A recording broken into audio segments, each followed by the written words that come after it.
हरिशरणम हरिशरणम हरिशरणम।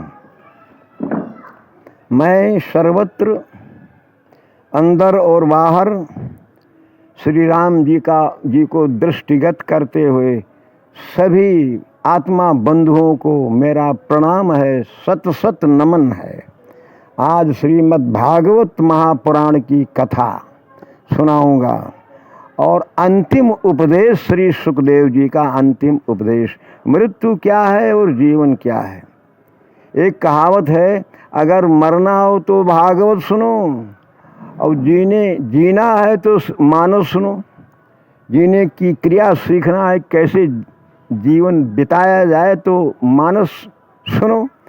लेकिन मरना तो सबको, इसलिए भागवत आवश्यक हो जाता है। जीना भी सबको है। तो आज जो मैं सुना रहा हूँ वो सुखदेव जी का अंतिम उपदेश राजा परीक्षित को दिया है।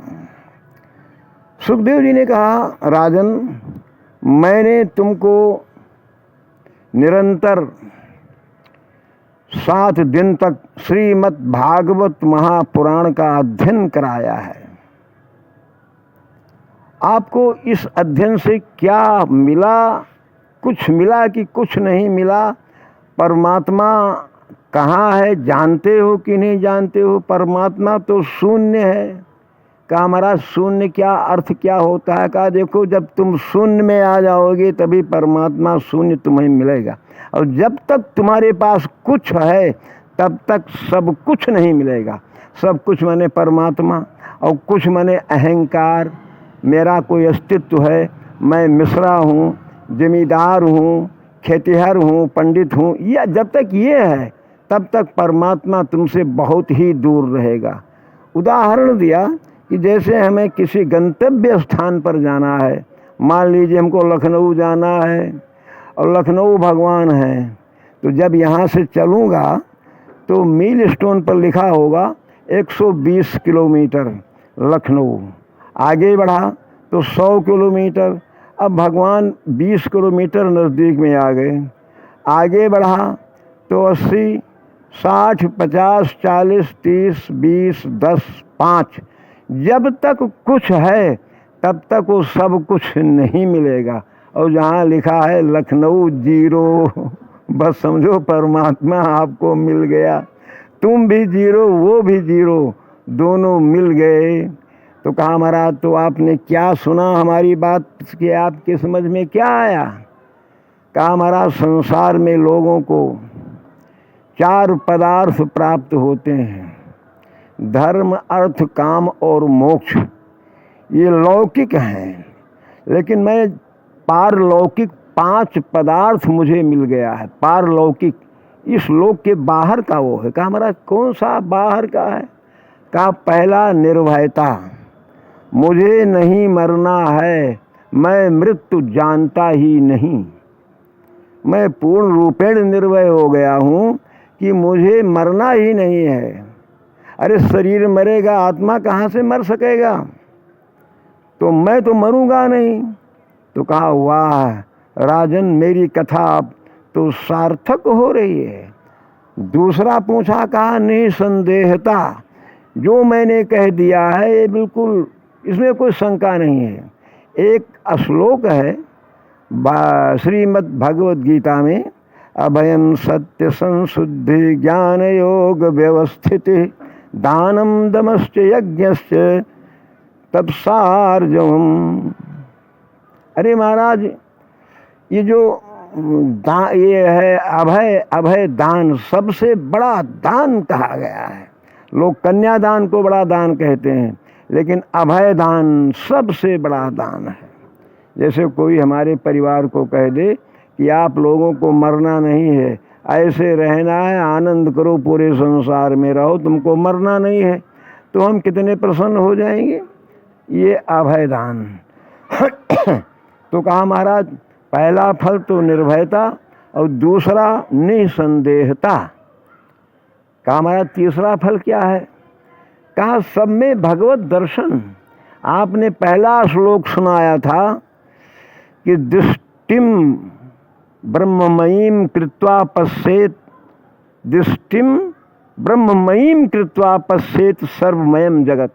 इस दृष्टि को ब्रह्ममय बना लो और सारे संसार में परमात्मा को ही देखो। तो मैं सारे संसार में इस समय परमात्मा को ही देख रहा हूँ। कहा चौथा, कहा महाराज मेरे अंदर साक्षात प्रभु का प्रवेश। कहा महाराज और पांचवा, कहा परम प्रेम। देखो ये संसार जो है ये प्रेम का ही फल है। माता पिता दोनों के शरीर ने प्रेम किया तो संतान हुआ। अब ये शरीर का प्रेम हम बता रहे हैं। अब आत्मा का परमात्मा से प्रेम हो जाए तो क्या मिलेगा, आप कल्पना करो इस बात को। जब शरीर के प्रेम से इतना बड़ा संसार बन गया, तो जब आत्मा का परमात्मा से प्रेम हो जाएगा तो फिर क्या आनंद आ जाएगा। तो परम प्रेम। तो कहा महाराज मेरी कथा सार्थक हो गई। तो कहा महाराज सार्थक तो हो गई है लेकिन हमसे कुछ गुरु दक्षिणा ले लूँ। कहा महाराज मैं दक्षिणा ले लूँगा तो फिर गुरु कहाँ, गुरु दक्षिणा गुरु देता नहीं, गुरु केवल लेता नहीं, गुरु देता है। और जो ले लिया वो गुरु कहाँ रह गया। तो कहा महाराज तो फिर हमें संतुष्टि आएगी नहीं, कुछ तो ले लो। कहा तो जो संसार में सबसे निरुपयोगी वस्तु है वो मुझे दे दो, जिसका कोई उपयोग नहीं है। कहा महाराज वो क्या करोगे। कहा वही तो हमारे काम की है। तो राजा परीक्षित चले गए, उठाया मिट्टी कि इसका कोई उपयोग नहीं। अरे मिट्टी बोली महाराज मेरा बड़ा उपयोग है। अरे मैं न हूँ तो संसार का अस्तित्व समाप्त हो। मैं अन्न पैदा करती हूँ, फूल पैदा करती हूँ, फल पैदा, जिसे तुम्हारी प्यास बुझती है, जल पैदा करती हूँ। महाराज हमें क्यों उठा रहे हो, मैं उपयोगी हूँ। दूसरी बार गए तो उठाया पत्थर बोला महाराज क्यों उठा रहे हो, क्या मेरा उपयोग संसार में, मैं तो बड़े बड़े महल बनाता हूँ महाराज, अगर मैं न हूँ तो महल नहीं बनेगा। कहा हाँ भाई तुम्हारा भी तो उपयोग हो रहा है। तो तीसरी बार गए, बिस्टा उठाया, टट्टी उठाया, तो वो बोली अरे महाराज मैंने तो आपका साथ कर लिया, इसलिए मुझे इस रूप में आना पड़ा। पहले मैं भी तो चावल दाल घी दूध दही सब कुछ था, लेकिन आपका साथ करके चौपट कर दिया, तो अब बिस्टा बन करके, लेकिन अब भी मेरा उपयोग है। अब भी अगर मुझे खेत में डाला जाएगा तो उसकी उर्वरा शक्ति बढ़ जाएगी। महाराज हार करके आए। कहा महाराज मैं आपके बात को समझ नहीं पाया। कहा वो ये है एक पाव तूप। कहा महाराज तूप क्या है। कहा तू पना, तू कुछ नहीं है। तूप माने तू पना, तू कुछ भी नहीं है। कहा महाराज अब मेरी समझ में आ गया है, मैंने अपने को आपको समर्पित कर दिया है। देखिए गीता में भगवान ने कहा है अर्जुन मन मना भो मद भक्तो मद्याजी माम नमस्कुरु माँ में वैसा सत्यम ते प्रतिजाने प्रियोसि में। तू मेरा बड़ा प्रिय है, तू मन मुझे दे दे। ये शरीर जो है, शरीर दूध दही है, लेकिन जो मन है वो मक्खन है। इसका सूक्ष्म तत्व मक्खन ही तो मन है। इसीलिए भगवान मक्खन चुराते थे, मन चुराते थे गोपियों का। हम लोग समझ नहीं पाते हैं कि माखन चुराते थे, लेकिन वो गोपियों का मन चुराते थे।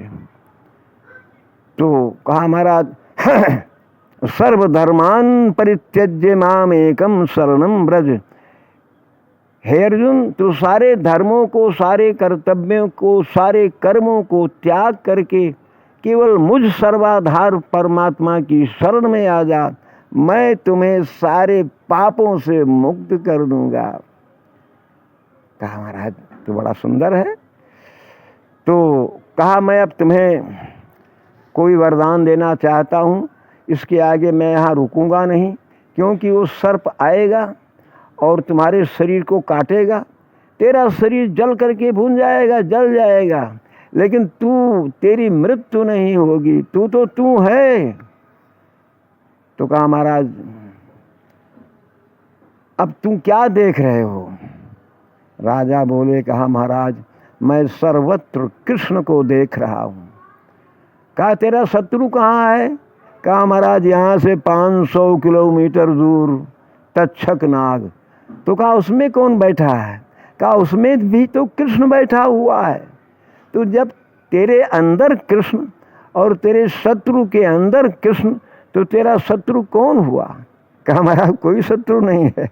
कहा ये तो माया की रचना है। शत्रु मित्र सुख दुख जग माही, माया कृत परमार्थ। वास्तव में कुछ है नहीं, ये माया की रचना से हमने शत्रु मान लिया है और मित्र मान लिया है। तो कहा महाराज मैं देखता हूँ कि सारे चारों तरफ भगवान कृष्ण और मुझे अपनी गोदी में लेने के लिए बुला रहे हैं। कहा महाराज मैं ये देखता हूँ कि इस भगवान के मुखार बिंद से वाणी निकलती है कि हे मेरे अर्जुन का पौत्र, तू वहाँ रहने की पात्रता समाप्त कर चुका है, तू मेरी गोदी में आ जा, मैं तुझे अपने धाम ले जाऊँ। भगवान का धाम कहाँ है? थोड़ा सा व्याख्या हम गीता की करेंगे और कौन धाम में जाता है ये भी हम व्याख्या करेंगे। निर्माण मोहाजित संग दोषा अध्यात्म नित्या विनिवृत कामा द्वंद्वैर्विमुक्ता दुख सुख संगैर गच्छन्त्य मूढ़ा पदमव्ययम् तत्। वो मेरे धाम को जाता है जो निर्माण हो गया है, जिसका मान पूरा समाप्त हो गया है कि मैं कुछ भी नहीं हूँ। वो मेरे परम निर्माण मोहा, मोह और मान दोनों समाप्त हो गए। और जित संग दोषा, जितने संग दोष पर विजय प्राप्त कर लिया है। हमें यहाँ संग दोष लग जाता है। हम तंबाकू खा करके यहाँ पैदा नहीं होते हैं। कोई साथी मिलता है तो कहता है अरे यार तंबाकू खाओ बड़ा आनंद आएगा, तो उसका संग दोष हमको लग जाता है तो मैं तंबाकू खाता हूँ। तो पूरा जीवन तो हमारा बेकार हो गया है। संग दोष लग गया तो पूरा जीवन उसके हम गुलाम बन गए। तो निर्माण मोहाजित संग दोषा, जिसका मान और मोह पूर्णतः समाप्त हो गया है और जिसने संग दोष पर विजय प्राप्त कर लिया है, और अध्यात्म नित्या, जो सदैव अपने आत्मा में रमण करता, शरीर में नहीं, आत्मा में, कि मैं शरीर नहीं हूँ। अध्यात्म नित्या विनिवृत्त कामा, जिसकी सारी कामनाएं समाप्त हो गई हैं। ये 15वें अध्याय का 5वां श्लोक है श्रीमद् भगवद गीता का। ये 15वें अध्याय का 5वां श्लोक पढ़िएगा। तो निर्माण मोहाजित संग दोषा अध्यात्म नित्या विनिवृत्त कामा द्वंद्वैर्विमुक्ता, जो द्वंद्व से मुक्त। द्वंद्व माने होता है सीधा उल्टा, यही दुनिया है। सीधा उल्टा माने जैसे दुख है तो साथ में सुख भी लगा हुआ है। दुख सुख पाप पुण्य दिन रात, ये द्वंद्व है।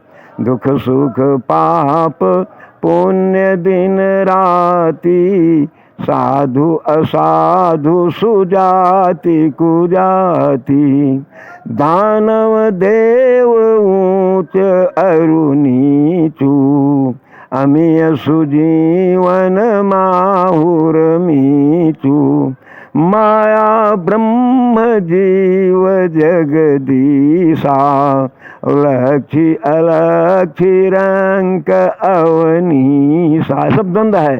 काशी मग, काशी है तो मगहर भी है। काशी मग सुर सरी क्रम नासा, गंगा जी है तो करमनाश नदी भी है, साथ में वो भी खड़ी है।